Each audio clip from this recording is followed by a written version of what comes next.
We're live.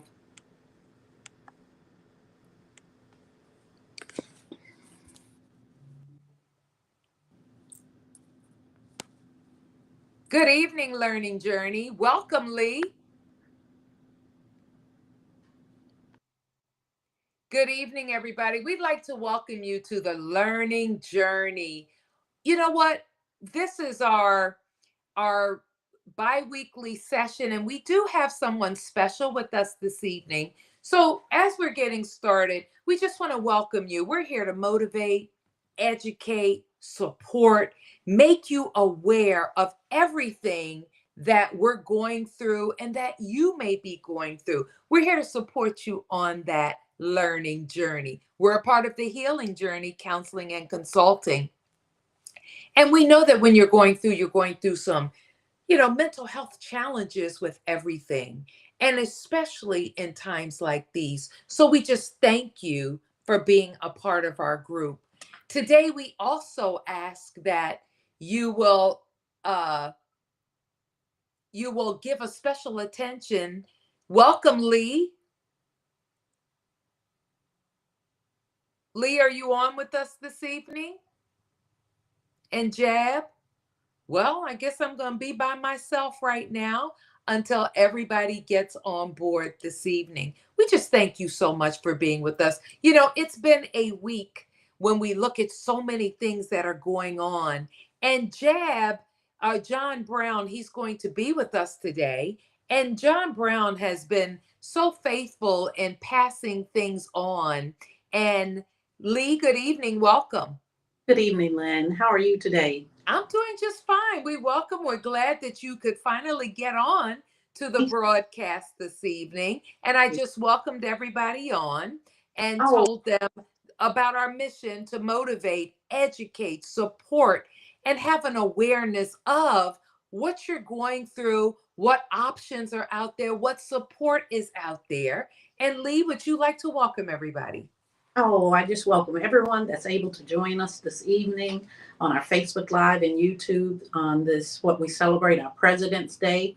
This is a month that we've been acknowledging our African American history, and it's also Heart Month. So a lot of things going on in the month of February. So we thank you for being here with us, and we just love you for the support that you give because as we learn from you, you learn from us. So it just goes all around and we all work it together. Yes, thank you so much, Lee, for that. And you mentioned Black History Month. I am just making myself aware of all of the inventions and how much, the African Americans did towards, the history.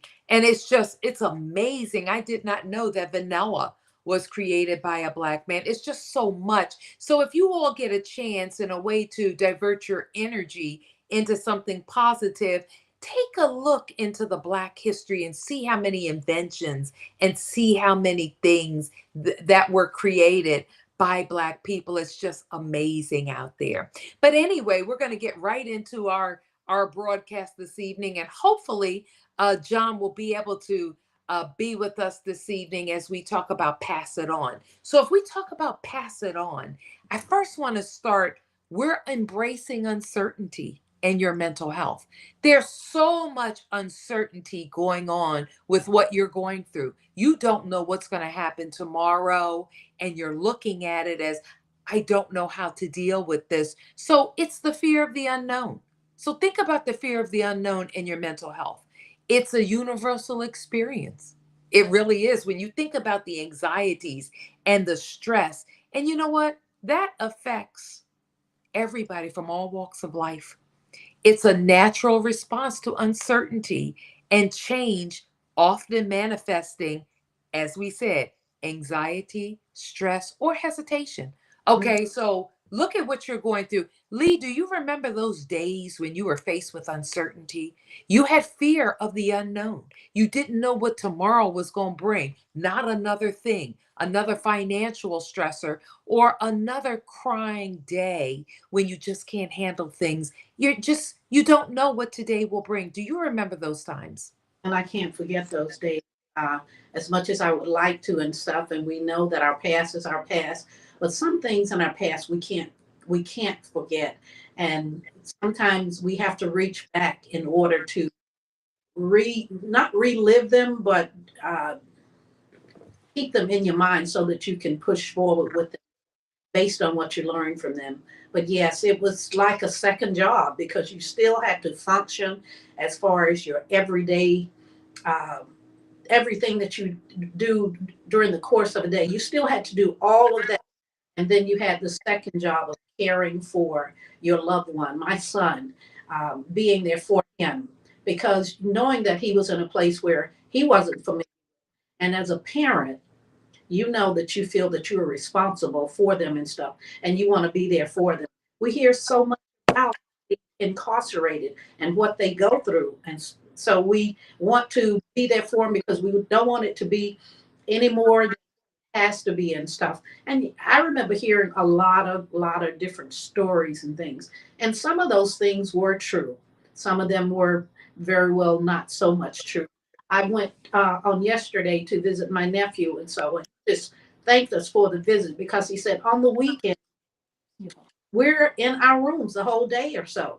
During the week, he's out for classes and that sort of thing. But on the weekend, they are in their rooms except for when they come out for the meals or so. So if they don't have someone coming to visit them, they are in that room. Yeah. So for him to have a visit, to come out for the hours of whatever amount of time you were out for that visit, he was just so thankful. He said, you know what, even if you make a visit and you can't make the visit, he said, I still get to come out of that room Yeah. that amount of time. So he just thanked us for coming to visit, and he just laughs and giggles. We just have a great time when we were there with him, and so and we just can't wait for the day for him to come home so that we can love on him on this side as opposed to the side that he's on now. But so yes, Len, I'm sorry. I know I went on a It's quite all right, Lee, because I understand, and it's quite all right. And he's at the same facility that I know of. So, I know that my son, he's glad also when he gets, a visitor. I know my brother flew in to see him on Saturday, and he was so grateful because it gave him a chance to get something new to eat. And he loves the Cuban sandwiches that they put in there now. So we got that. But when we talk about the fear of the unknown, the fear can inhibit your personal growth. So, as Lee said, you still have to take care of you and your self care. And, your personal growth, it can hinder your decision making and prevent you from seizing some new opportunities. You still have to live. You still have to live and be able to pour into them. So, understanding and overcoming the fear is essential for, you know, uh leading a fulfilling and resilient life, because we have to be resilient. We have to get back up, brush ourselves off, and stay on this trail so we can keep them up as well. John, we would like to welcome you Well, to thank you. this evening. Thank you for being a part. John is one of our board members, and he's a retiree from the U.S. Air Force. And we just love his mentoring, and we just love him, how much he adds to our organization and his thoughtfulness. And tonight we wanted to get into what Jab has done by Pass It On. Jab is one of our faithful viewers on here, and Jab was faced with a situation. So, back in the day, we had this thing, what would Jesus do? Uh, So, my father was Jim Kelly, so he would always say, what would Jim do? So, Jab has been faced with several situations, and as he promotes OLL, our lessons learned, he was faced with a situation where what would Lee and Lynn do? And he passed it on. So, John, welcome. And we want you to talk about the support and how you've gained some valuable information from our support group and how you were able to pass on some things tonight. Welcome. wow, can you hear me? Yes, we hear you and see you. I'm so glad. We're hustling. And many thanks to Leela for all that she did in trying to help me get on. Thank you, Leela. I I just want you to know, OLL has meant so much to me and those who I am associated with. Um, I was a junior ROTC instructor, and as an instructor down in the Poorest County in Alabama, I became very close to a lot of the students. And as they have graduated and move on with their lives, it seems that they still are connected to me. So sometimes they run into problems, and OLL's tutelage has been very, very helpful for me. Um, Matter of fact, one young man, and I must say he really didn't understand what he was getting into, but he had gotten targeted by three young ladies, and one of them happened to be just 12 years old, and they sent him emails and messages, and they were talking about things that they wanted to do to him, etc. But he had, Sorry. she had him, and they both were discussing what they wanted to do to each other. And then an aunt told the mother to go see what reporters texting out there, because I think she's trying to hook up with a young man, and he was 19 at the time. And she checked her phone, and it turns out that they were communicating. She turned it into police, and he was arrested. Uh, his mother was beside herself on how this had taken place, but he said he didn't realize that she was just 12. She came across as a much older person, but the courts didn't think that he was just doing it uh, just because and not knowing. They felt that he was actually destroying the life of a young person, and they ended up trying to get him for 10 years for having just made a bad decision. You know, life is about choices and consequences, and I tried to explain that to my kids, my young cadets, but sometimes they don't realize the consequences can be pretty dire. Yeah.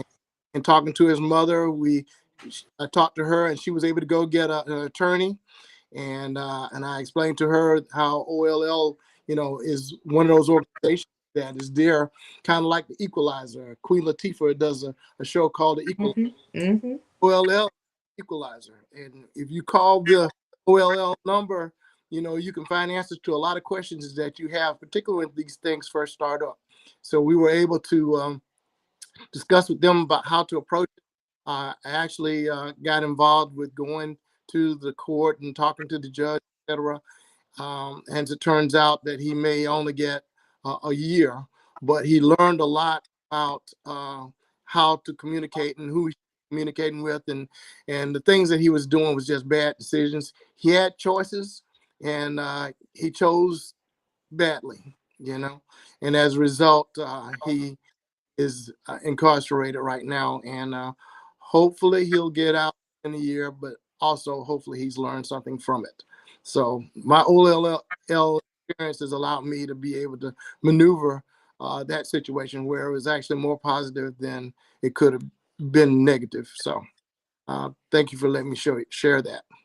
Oh, you're welcome. How were the parents with that? Were you able to support them? I mean, I know you supported them through it, but this is were you able to give them some information maybe that they may not have known about?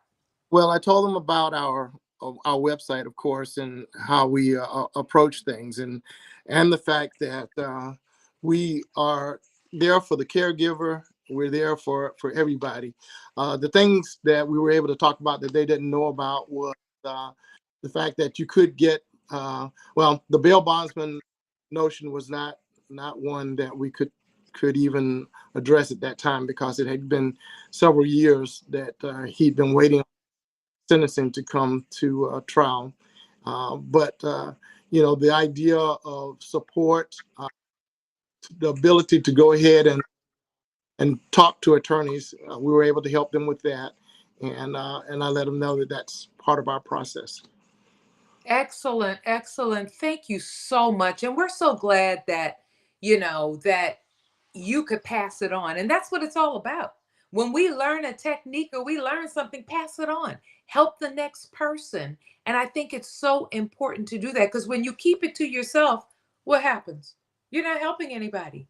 So by passing it on, you're helping the next person, and they can help the next person, and so on and so on and so on. It's like a chain. And that's what we want to create, helping people, giving them the knowledge, giving them the resources, supporting them, giving them the awareness that they're not alone. And I think that's so important because, you feel all alone out there. You Absolutely. feel so alone, like Abs- you're by yourself. Nobody understands, but the one that understands is the one that's been through it. And that's the one that can help you. I know Lee helped me tremendously. I had no idea what to expect. So she passed it on. Well, So I pass it on. You pass it on. I tell you, Lynn, Lee is doing something real good for the family as every day they communicate. And I picked up something about 3 weeks ago. One of the things that you all do that is awesome is you bring in all sides of the equation for Mhm, life. So, mhm, and Lee had written a few words of encouragement for the group, and what she said was, "Family, good morning. God works in mysterious ways. God says, 'For my thoughts are not your thoughts, mm, neither are your ways my ways.' God's ways and thoughts are different than others. The way He instructs us to do things is totally different from how we do it or how we see it. God's ways are mysterious. It's biblical truth, not a myth. When God tells us to love somebody that dislikes us, persevere through a situation that looks impossible. Pray for your enemy and turn the other cheek after you feel as though someone has disrespected you. These are definitely not our ways. God's level of thinking is far above ours. He sees things before, during, after it begins. Every one of us experienced or seen things happen, and it goes beyond our ability to explain. God can do what seems impossible and make it possible. Only God can make a black cow eat green grass and produce white milk. Incredible. Family, have a blessed day. We can be confident that we can build our lives on God's plans and ways, even when sometimes it seems mysterious. God works in mysterious ways. And I say that to say the young man, he's in prison right now, and he's found out that if he does do good and is able to acclimate to that environment, that he may get some of that time taken off.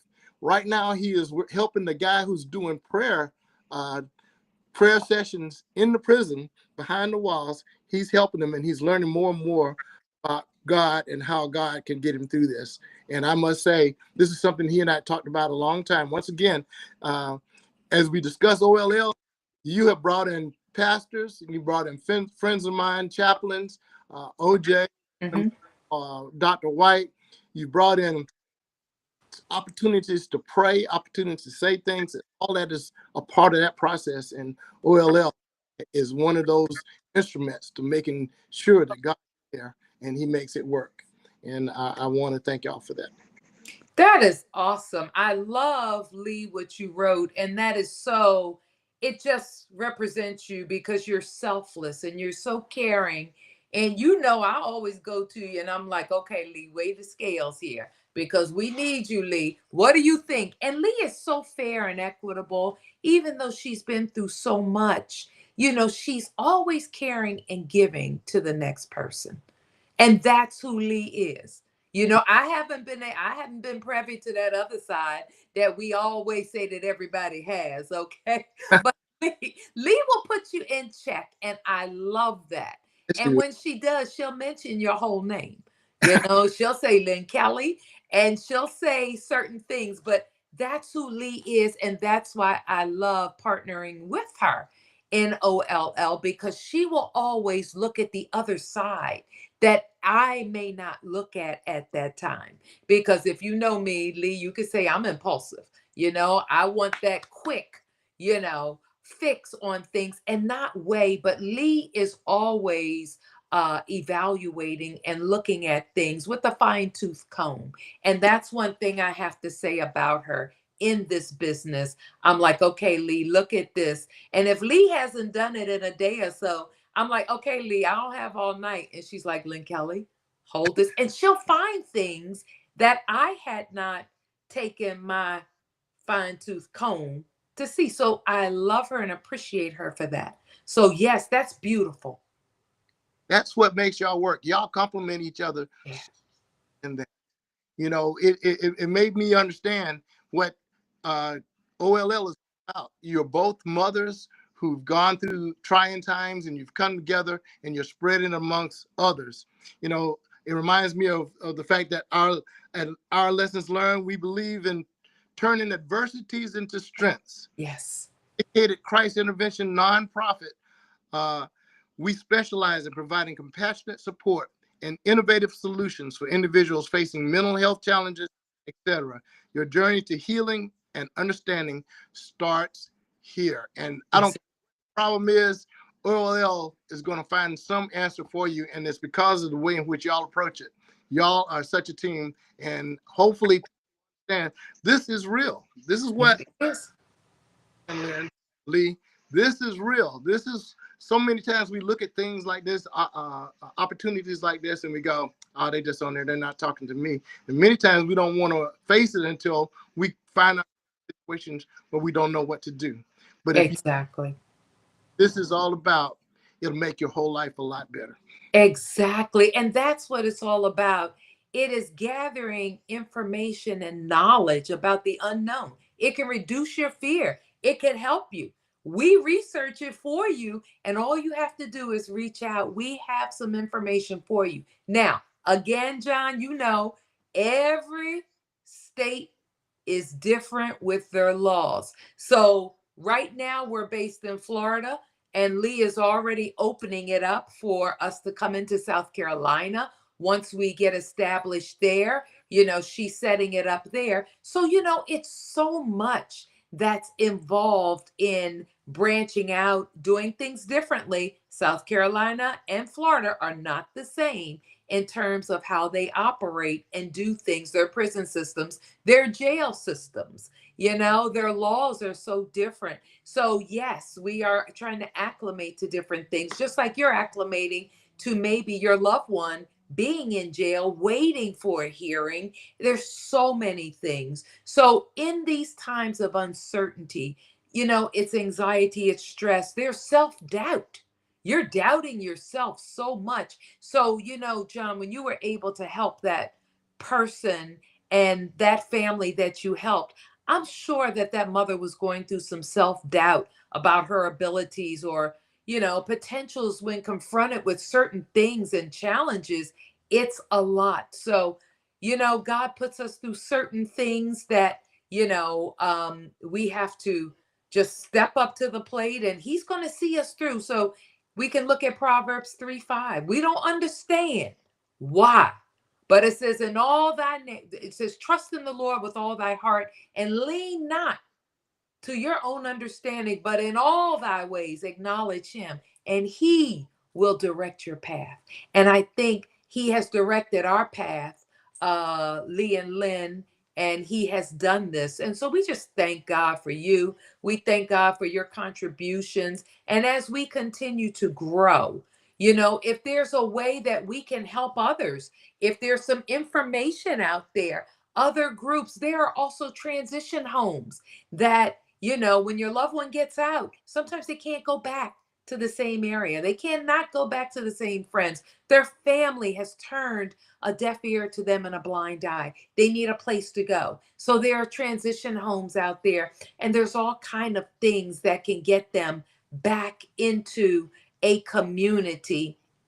So we want to be able to help with that. And along the journey, we're helping the loved ones along the journey. We're helping them to, break down the larger task and put it into smaller tasks so it's accomplishable and attainable. So that is one thing that is so needed. Let me see, Lee, would you like to ask anything or say anything? I've heard so much, and John, thank you so much for giving me credit for those beautiful words and stuff. But however, those were not my, those were words that I passed on, and I thank whomever I got them from so that I could pass them on. And I'm so glad that they stuck with you enough that you could share them with others. That was wonderful. And I also remember that you mentioned choices and consequences. That's a whole nother Yes, it is. talk about that for quite some time.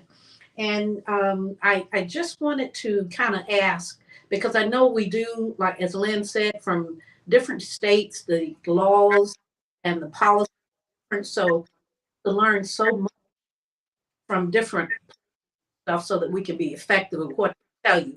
Because what we say from my state might not be the same in your state and stuff. So we encourage, or we welcome any of you that are interested in joining us so that we can learn more from your state, and maybe you can be a liaison for us from the state. So certainly, if you have an interest in that, let us know. But Yeah.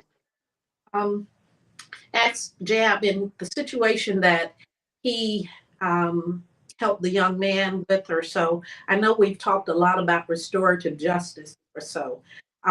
Just wondering if that's something that you have in the state that you're in.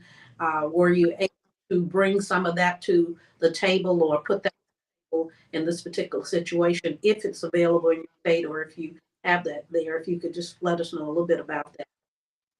Well, actually, we don't have restorative justice here. Just a very good friend of mine is a prosecutor for the state of Alabama Judicial District, and I've discussed that. We're definitely looking into it. Um, one of the things still in the young people that I deal with is that always believe that there's an exception, because there's an exception to every rule. So why can't that exception be you? Why don't you just to at least try? Mm-hmm. Because be that that's what I believe. Restorative justice is one of those programs that will allow you to be that exception. We don't have it, but we are going to be working to making sure we can get something like that in, because we're talking about Alabama, and Alabama has a history going on here, and then it's spread out. Fortunately, one that this is Black History Month, it's one of those times when we reflect on a lot of the things that have taken place. Um, I think something like restorative justice will make a difference. And yes, ma'am, try to get that here.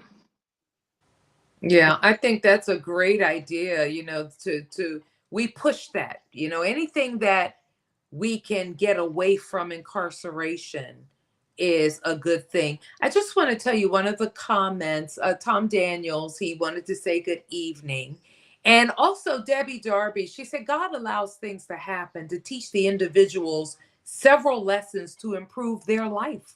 So you think about this young man now who's working in a Christian setting, I shouldn't say setting, but he's his beliefs, he's praying and doing some things. Think how enriched his life will be when he comes out.